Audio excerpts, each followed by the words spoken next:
Hi, I'm John Green. This is Crash Course World History, and today we're going to talk about nationalism, the most important global phenomenon of the 19th century, and also the phenomenon responsible for one of the most commented upon aspects of Crash Course, my globes being out of date. USSR not a country. Rhodesia? South Vietnam? Sudan with no South Sudan? Yugoslavia? Okay, no more inaccuracies with the globes.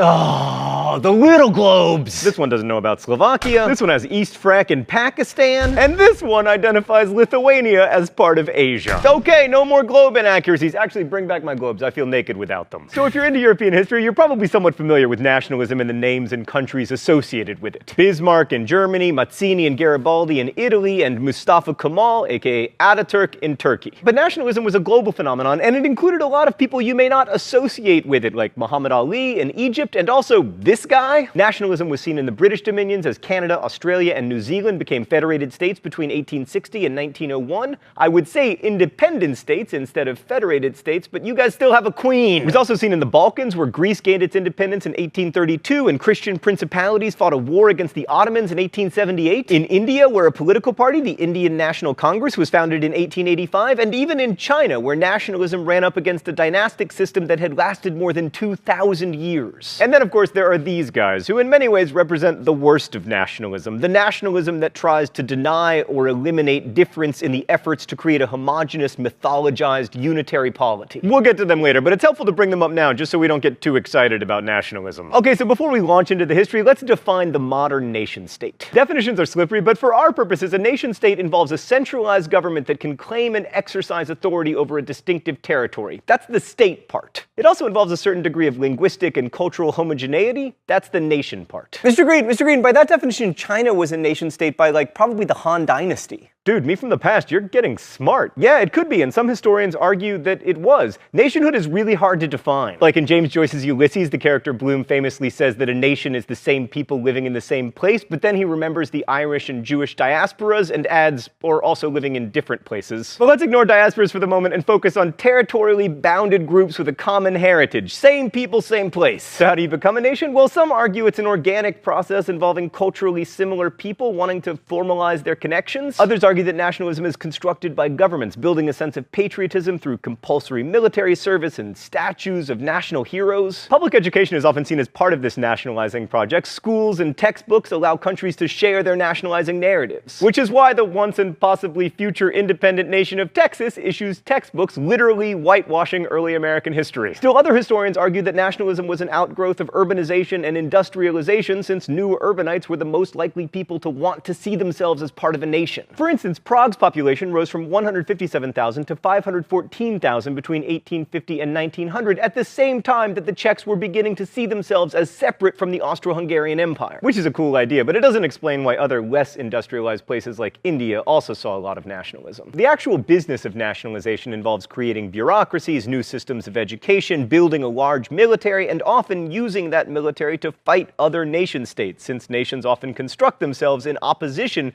to an idea of otherness. A big part of being Irish, for instance, is not being English. So emerging nations had a lot of conflicts, including the Napoleonic Wars, which helped the French become the French, the Indian Rebellion of 1857, which helped Indians to identify themselves as a homogenous people, the American Civil War. I mean, before the Civil War, many Americans thought of themselves not as Americans, but as Virginians, or New Yorkers, or Pennsylvanians. I mean, our antebellum nation was usually called these United States, after it became the United States. So in the US, nationalism pulled a nation together, but often nationalism was a destabilizing force for multi-ethnic land-based empires. This was especially the case in the Ottoman Empire, which started falling apart in the 19th century as first the Greeks, then the Serbs, Romanians, and Bulgarians, all predominantly Christian people, began clamoring for, and in some cases winning, independence. Egypt is another good example of nationalism serving both to create a new state and to weaken an empire. Muhammad Ali, who was actually Albanian and spoke Turkish, not Egyptian Arabic, and his ruling ruling family encouraged the Egyptian people to imagine themselves as a separate nationality. But okay, so nationalism was a global phenomenon in the 19th century, and we can't talk about it everywhere, so instead, we're going to focus on one case study. Japan. You thought I was going to say Germany, didn't you? Nope, you can bite me, Bismarck. Japan had been fragmented and feudal until the late 16th century when a series of warrior landowners managed to consolidate power. Eventually, power came to the Tokugawa family, who created a military government, or bakufu. The first Tokugawa to take power was Ieyasu, who took over after the death of one of the main unifiers of Japan, Toyotomi Hideyoshi, sometimes known as the Monkey, although his wife called him, and this is true, the Bald Rat. In 1603, Ieyasu convinced the emperor, who was something of a figurehead, to grant him the title of shogun. And for the next 260 years or so, the Tokugawa bakufu was the main government of Japan. The primary virtue of this government was not necessarily its efficiency or its forward-thinking policies, but its stability. Stability, the most underrated of governmental virtues. Let's go to the thought bubble. The Tokugawa bakufu wasn't much for centralization, as power was mainly in the hands of local lords called daimyo. One odd feature of the Tokugawa era was the presence of a class of warriors who by the 19th century had become mostly bureaucrats. You may have heard of them, the samurai. One of the things that made this hereditary class so interesting was that each samurai was entitled to an annual salary from the daimyo called a stipend.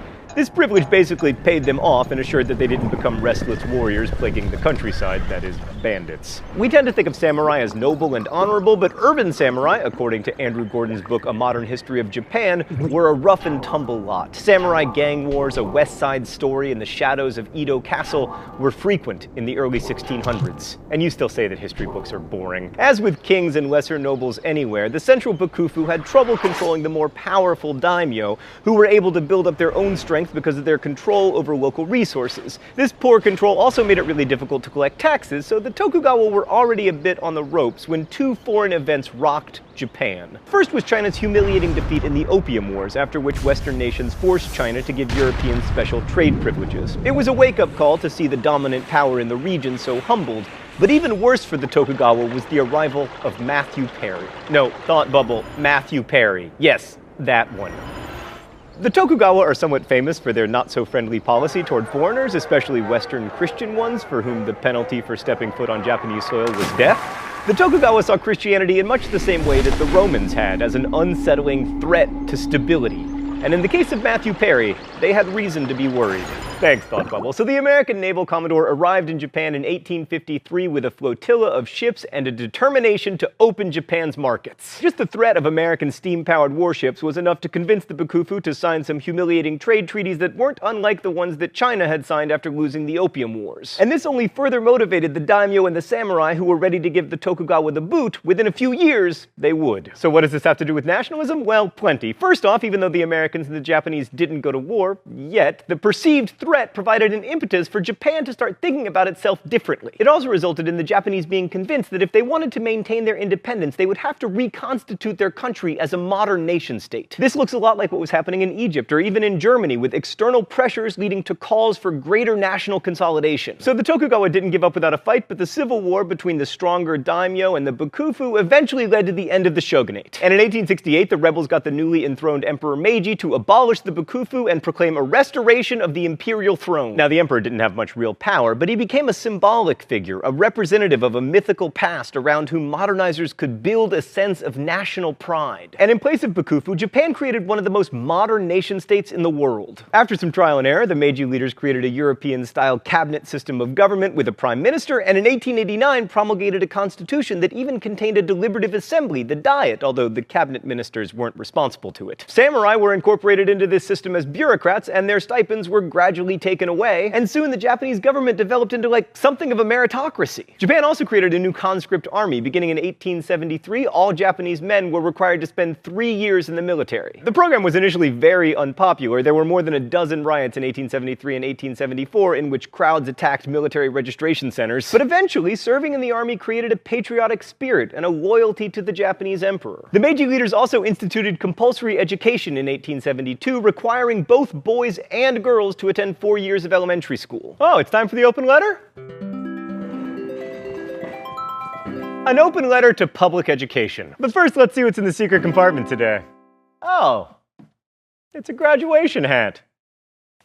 Thanks, Meredith the intern, for letting me borrow your graduation hat. Dear Public Education, when you were introduced in Japan, you were very unpopular because you were funded by a new property tax. In fact, you were so unpopular that at least 2,000 schools were destroyed by rioters, primarily through arson. Stan, it doesn't look good when you bring it in close like that. I look like a 90-year-old swimmer. And even though public education has proved extremely successful, lots of people still complain about having to pay taxes for it. So let me explain something. Public education does not exist for the benefit of students or for the benefit of their parents. It exists for the benefit of the social order. We have discovered as a species that it is useful to have an educated population. You do not need to be a student or have a child who is a student to benefit from public education. Every second of every day of your life you benefit from public education. So let me explain why I like to pay taxes for schools even though I don't personally have a kid in school. It's because I don't like living in a country with a bunch of stupid people. Best wishes, John Green. In Japan, nationalism meant modernization, largely inspired by and in competition with the West. So the Meiji government established a functioning tax system, they built public infrastructure like harbors and telegraph lines, invested heavily in railroads, and created a uniform national currency. But the dark side of nationalism began to appear early on. In 1869, the Meiji rulers expanded Japan's borders to include the island of Hokkaido, and in 1879, they acquired Okinawa after forcing its king to abdicate. In 1874, Japan even invaded Taiwan with an eye toward colonizing it, although they weren't successful. And in these early actions, we already see that nationalism has a habit of thriving on conflict. And often the project of creating a nation-state goes hand in hand with preventing others from doing the same. This failure to imagine the other complexly isn't new, but it's about to get a lot more problematic, as we'll see next week when we discuss European imperialism.